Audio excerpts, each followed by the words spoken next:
Hello student, today we start chapter 2 Polynomials. Welcome to my class 10th Introduction Part 1 Polynomial. सबसे पहले polynomials जानने के लिए हमें कुछ टर्म्स, कोफिशिएंट, वेरिएबल, कांस्टेंट इनके बारे में जानना पड़ेगा।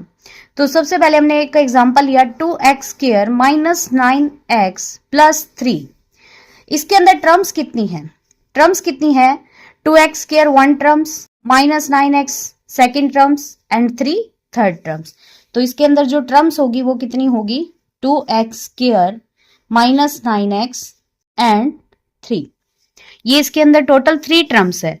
Now coefficient. अब कोफिशिएंट क्या होता है? जो टर्म्स के ये जो आपका कोफिशिएंट है उससे पहले आपको वेरिएबल जान लेते हैं कि इसके अंदर वेरिएबल क्या है। वेरिएबल इसके अंदर क्या है? x इसके अंदर वेरिएबल है। अगर यहाँ पे y z हो तो वो उस हिसाब से वेरिएबल होगा। जैसे y हो तो y वेरिएबल, z है z वेरिएबल। सो यहाँ पे x है तो x इज ए वेरिएबल। अब आपको क्या करना है? कोफिशिएंट जो इस वेरिएबल के आगे, अब यहाँ पे x² है, इस वेरिएबल के आगे जो ये वैल्यू दिखी हुई है जैसे 2 है यहाँ पे, तो इसकी जो कोफिशिएंट होगा x² का वो कितना होगा? 2। x का जो कोफिशिएंट होगा वो कितना होगा? माइनस का 9।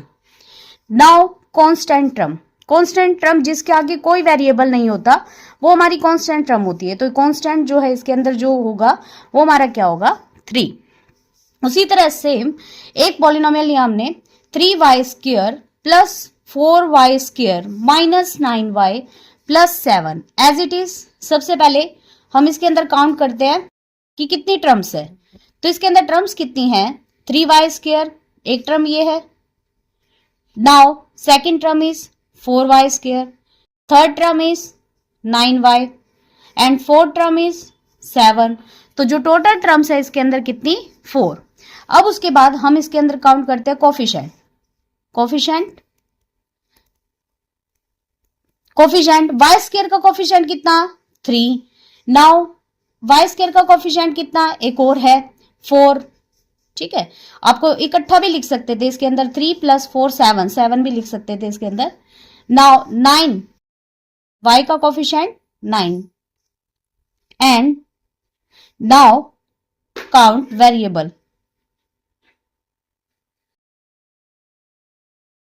वेरिएबल इसके अंदर वेरिएबल क्या है? Only y। नाउ कांस्टेंट क्या है इसके अंदर? Value 7। Okay, now types of polynomial. ये टर्म्स के बेस पे टाइप लिखेंगे कि कितने टाइप्स ऑफ पॉलिनोमियल्स है on the basis of terms. जैसे मोनोनोमियल, तो मोनोनोमियल के अंदर सिर्फ ओनली 1 टर्म्स मिलेगी। हमने लिखा 5x या फिर 3x, ठीक है, सिर्फ ओनली 1 टर्म्स। और एक और जैसे कि अगर कहा जाए मोनोनोमियल के अंदर हम लिखेंगे 7a, तो इसके अंदर चाहे बेशक वेरिएबल a हो बट टर्म्स तो ओनली 1 है। ठीक है, बाइनोमियल का हम एग्जांपल देते हैं। बाइनोमियल में हम क्या लिखेंगे? 2 टर्म्स। तो 2 टर्म्स क्योंकि नाम से ही पता चल रहा है। देखो, monomial 1 terms, binomial by 2 terms. 2 terms कैसे? जैसे 3x प्लस 5 2 टर्म्स है, एक है 3x एक 5। और लिखते हैं, हमने लिखा 5a प्लस b, तो इसके अंदर भी टोटल कितनी टर्म्स है? 2, 5a एंड b। ठीक है, ट्राइनोमियल कौन सी होगी? जिसके अंदर 3 टर्म्स होगी। जैसे कि ट्राइनोमियल के अंदर हमें एग्जांपल देते हैं 3x² प्लस 7x प्लस 5। तो इसके अंदर टोटल कितनी टर्म है? 1, 2 एंड 3। 3x² 7x and 5। एक और एग्जांपल ले लेते हैं, यहां पे ले लेते हैं 7a² प्लस 2a प्लस 3। तो टोटल कितनी टर्म है? 1, 2 एंड 3। सो ये on the basis of type of polynomial on the basis of terms, जो टर्म्स के बेस पे पॉलिनोमियल्स की type.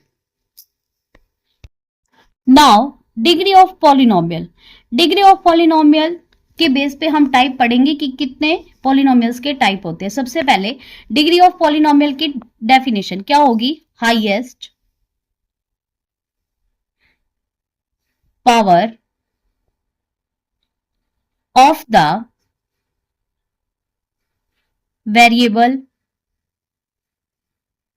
In polynomial. Highest power of the variable in polynomial, यानी एक पॉलिनोमियल के अंदर जितनी हाईएस्ट पावर होगी वेरिएबल की, तो वो उसकी क्या कहलाएगी? डिग्री। जैसे कि हम एग्जांपल से करते हैं। सबसे पहले 5x प्लस 3, इसके अंदर वेरिएबल की हाईएस्ट पावर कितनी है? 1 है। सो इसकी जो डिग्री हो जाएगी वो कितनी हो जाएगी? 1। एंड इसको नेम जो देंगे वो हम क्या देंगे? Linear polynomial. सेकंड वन, एक और एग्जांपल लेते हैं। 2x स्क्वायर प्लस 6x, इसके अंदर हाईएस्ट पावर कितनी है आपकी? 2। सो जो डिग्री होगी वो कितनी होगी? 2। और इसको जो नाम देंगे वो हम क्या देंगे? Quadratic polynomial. नाउ एक और एग्जांपल लेते हैं। जैसे हमने लिखा 7x cube plus 5x square plus 4x plus 3, तो इसके अंदर x की जो हाईएस्ट पावर है वो कितनी है? 3। तो इसकी जो डिग्री होगी वो कितनी होगी? 3। और इसको क्या नेम लेंगे? Cubic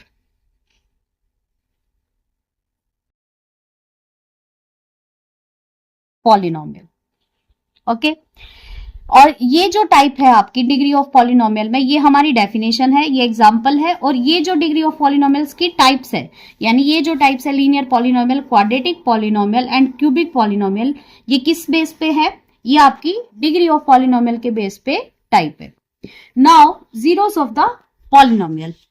zeros of the polynomial calculate करने के लिए आपको ये चीज देखनी होगी कि जीरोस ऑफ द पॉलिनोमियल होता क्या है। तो जीरोस ऑफ द पॉलिनोमियल जो है वो होगी the value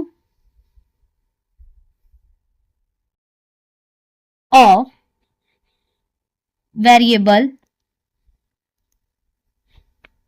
for which the polynomial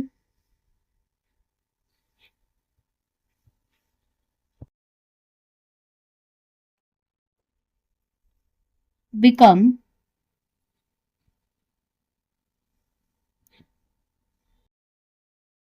zero.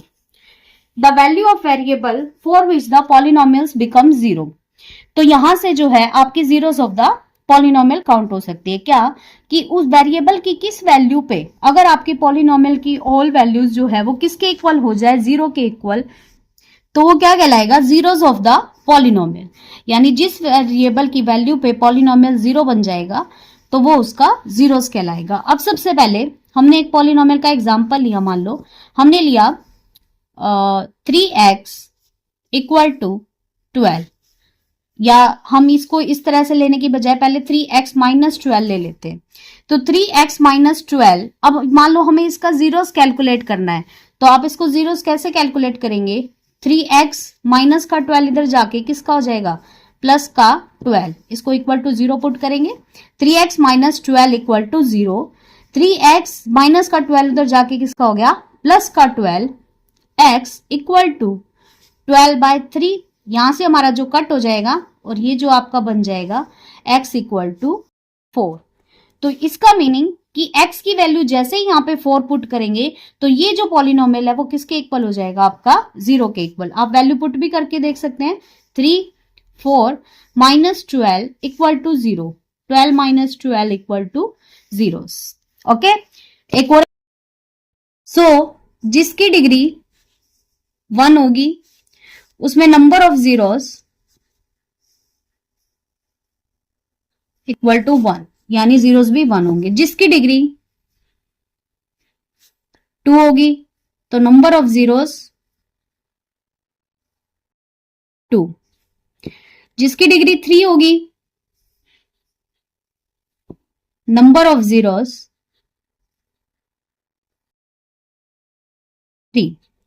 जिसकी भी डिग्री 1 है तो जीरोस 1, डिग्री 2 है तो जीरोस 2, 3 है, सो 3। यानी कि अगर जीरोस ऑफ पॉलिनोमियल की बात करें तो ये किस पे डिपेंड करता है, डिग्री ऑफ पॉलिनोमियल में। आपके लिए आज का होमवर्क है कि मैंने आपको पॉलिनोमियल दिया है 5x minus 15 equal two zeros, आपको इसका कैलकुलेट करना है जीरो। तो zero of the polynomial, this polynomial calculate.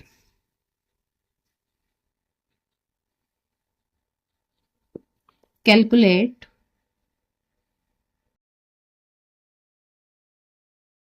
Zeros of the polynomial, इस पॉलिनोमियल का आपको जीरोस निकालना है। Thank you. अगर आपको इसका सॉल्यूशन चाहिए तो वो टेलीग्राम चैनल पर इसकी पीडीएफ मिल जाएगी। टेलीग्राम चैनल का लिंक वीडियो के डिस्क्रिप्शन में है।